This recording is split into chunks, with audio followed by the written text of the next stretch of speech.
রাজ্যের রাজনৈতিক সমীকরণে পরিবর্তনের আবহে তমলুক পুরসভার অন্তরেও বড়সড় রদবদল। সোমবার পুরসভার বিশেষ বোর্ড মিটিংয়ে আনুষ্ঠানিকভাবে গৃহীত হল পুরসভার পুরপ্রধান বৈদ্যনাথ সিনহার পদত্যাগপত্র। বিধানসভা নির্বাচনের ফল ঘোষণার পর থেকেই রাজ্যের বিভিন্ন পুরসভা, পঞ্চায়েত এবং জেলা পরিষদে জনপ্রতিনিধিদের পদত্যাগে যে হিড়িক পড়েছে, তমলুক পুরসভাও সেই ঢেউ থেকে মুক্ত নয়। সোমবার বিকেলে আয়োজিত এই বোর্ড মিটিংয়ে তমলুক পুরসভার বর্তমান পরিস্থিতি এবং প্রশাসনিক কাজকর্ম নিয়ে আলোচনা হয়। আর বৈঠকে 16 জন কাউন্সিলর উপস্থিত ছিলেন। পুরপ্রধানের পদত্যাগপত্রটি পেশ করা হলে উপস্থিত অধিকাংশ কাউন্সিলরই তাতে সম্মতি জানান।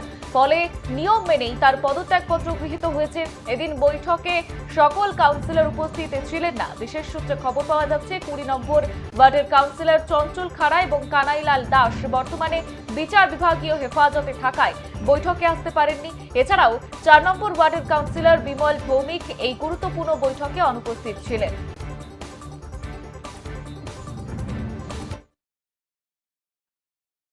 পদত্যাগ করছেন, কি হয়েছিল সেটা, কেন পদত্যাগ করলেন? আমি কিছুদিন আগে থেকেই শারীরিকভাবে অসুস্থ ছিলাম, প্লাস বিভিন্ন মানসিক ছিল আমার উপর, মানসিক চাপও ছিল। আমার চালাতে পারবো কি পারবো না সেরকম অবস্থায় যাচ্ছে, তেমনি দিতে পারছি, কন্ট্যাক্ট আছে, এসব বিভিন্ন জিনিস ছিল। সেখানেই ভাবলাম যে যখন চালাতেই পারছি না আর শরীরও ভালো না, ছেড়ে দেওয়া। মানে রাজ্যে পালা বদল হওয়ার পরেও অসুবিধা হচ্ছিল কাজে? জনাদেশ আগের দিকে, যাদের দিকে জনাদেশ আছে তারাই করে, এটা মনে হয়।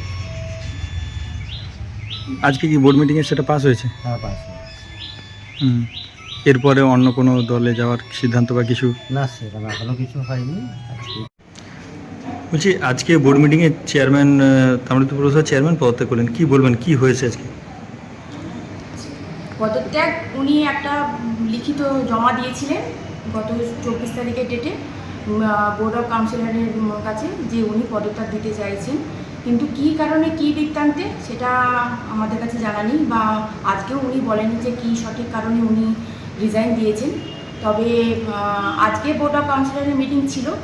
এবার ওই মিটিংটা নিয়ে অনেকে অনেক রকম কথা বলেছেন যে এটা আজকেরটা এইভাবে গৃহীত হওয়া যায় না, কিন্তু যেটুকুন অ্যাক্ট অনুযায়ী, মিউনিসিপ্যাল অ্যাক্ট অনুযায়ী দেখা গেছে যে সঠিক নিয়মেই ওনার এই পদত্যাগ গ্রহণ করা হয়েছে এবং সর্বসম্মতিক্রমে বেশিরভাগ কাউন্সিলরই সেখানে সাইন করেছেন, কিছু 1-2 বাদ দিয়ে, আর নাহলে সেটাকে অ্যাকসেপ্টেন্স করেনি। আর এমনিতে এটা এবার কেন করেছে সেটার সঠিক তথ্য আমি অন্তত বলতে পারবো। কতজন কাউন্সিলর আজকে ছিলেন উপস্থিত? আজকে ওদের 4 জন বাদ দিয়ে, যারা নেই, মানে 4 জন কাউন্সিলর বাদ দিয়ে 16 জন উপস্থিত ছিলেন ওনাদের মধ্যে। কতজন সম্মতি জানিয়েছে? সম্মতি জানিয়েছেন বলতে সাইন করেনি 1-2 জন, যেটা খাতায় পত্রে হয়। আর যিনি একদম বিরোধিতা করেছেন তিনি হচ্ছেন দিয়ে পার্থ, উনি করেছেন বিরোধিতা, উনি করেছেন যে এটা সঠিক হয়তো পদ্ধতি নয়, কিন্তু সঠিক পদ্ধতি মেনেই, কারণ বোর্ড অফ কাউন্সিলের কাছে নিয়েই উনি এই আপনাকে যে রেজাইনটা দিতে হবে এবং সেই রেজিগনেশন লেটারটা ইউসেফের মাধ্যমে আমাদের এসডিও সাহেবের কাছে সেটা জমা হবে।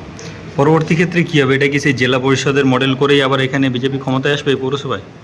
না, দেখুন সেরকম তো, কারণ সেটা দল সিদ্ধান্ত নেবে। আর এবং অবশ্যই আমাদের বিজেপি যে পার্টি, তার নির্দিষ্ট একটা কাঠামো রয়েছে, সেই কাঠামো অনুযায়ী পরবর্তী ক্ষেত্রে কী হবে না হবে সেটা সম্পূর্ণ তাদের ব্যাপার।